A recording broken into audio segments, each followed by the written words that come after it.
All right, Lexi's laughing at me. I don't know why. Anyways, so what we have here, it's called a zip level.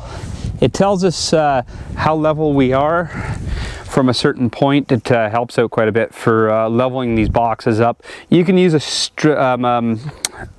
just a straight level, like a spirit level. So what we do is we take that, show them Lexi, we go around each corner, and we make sure that they all read 0.